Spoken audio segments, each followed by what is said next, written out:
လက်ထပ်ပြီးစပထမဆုံးနေ့မှာတင်ခမင်းဖြစ်သူကဇနီးကိုလမ်းဘေးကအကန်ဆိုင်မှာခေါ်ကြွေးခဲ့ပါတယ်။မတော်တဆသူတို့ကိုတီးတဲ့သူတယောက်ကမြင်သွားပြီးဇနီးဖြစ်သူကိုတေးသေးချာချာဂယုမဆက်ရကောင်းလားဆိုပြီးခမင်းကိုချက်ချင်းအဖြစ်တင်มาတော့တယ်။ဒါပေမဲ့တခါမှအကန်မစားဘူးတဲ့ဇနီးဖြစ်သူကတော့ခမင်းဘက်ကနေမတွတ်မဆုတ်ပဲချက်ချင်းကာကွယ်ပေးလိုက်ပါတယ်။ခမင်းရဲ့ဂုံတိတ်ခါကိုသူမကဦးစားပေးပြီးကာကွယ်ပေးလိုက်တဲ့အပြင်သူတို့ဇနီးမနောင်ကြားကချုံမြိန်နဲ့ဆက်ဆံရေးကြောင့်ကြည်နေတဲ့သူတောင်အံ့ဩမိန်တက်သွားရပါတယ်။တကယ်တော့ဒီမိန်းကလေးဟာအမြဲတမ်းအကာအကွယ်အောက်မှာပဲနေခဲ့ရသူဖြစ်ပြီးပုံမှန်အားဖြင့်အထူးမှယူထားတဲ့ဇင်ခံကားကြီးတွေနဲ့ပဲတွာလာလေးရှိတာကိုအားလုံးကသိထားကြပါတယ်။ဒါပေမဲ့ဒီနေ့မှာတော့ခမင်းဖြစ်သူကအထိန်တော်ရဲ့ကန့်ကွက်မှုကိုဂရုမစိုက်ဘဲပလိုင်ကားတစ်စီးကိုတိုက်ရိုက်ခေါ်လိုက်ပြီးဇနီးဖြစ်သူကိုပွက်ချီကကားပေါ်တင်ပေးလိုက်ပါတယ်။ထူးဆန်းတာကဇနီးဖြစ်သူဟာစိတ်အနှောက်အယှက်ဖြစ်ရမယ့်အစားစိတ်ထဲကနေခူးပြီးသဘောကျနေခဲ့တာပါ။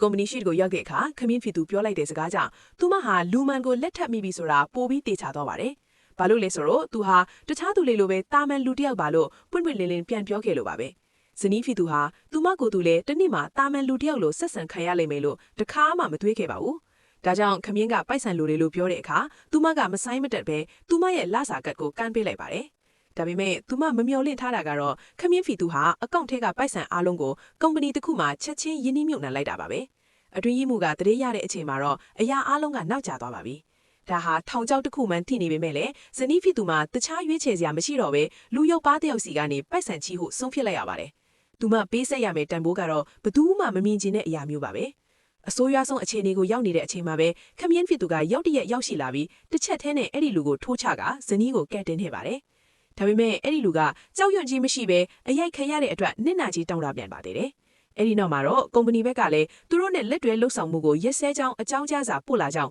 ဇနီးဖီတူဟာအကြက်အသေးနဲ့ချက်မှန်ရင်ဆိုင်လိုက်ပါတယ်။ဒါပေမဲ့အဲ့ဒီအချိန်မှာပဲ TV ကနေသတင်းတူးတစ်ခုတက်လာပါတယ်။အဲ့ဒါကတော့သူမခမင်းရင်းနှီးမြှုပ်နှံထားတဲ့ကုမ္ပဏီရဲ့ရှယ်ယာတန်ဖိုးတွေဟာမယုံနိုင်လောက်အောင်ထိုးတက်သွားပြီဆိုတဲ့သတင်းပဲဖြစ်ပါတော့တယ်။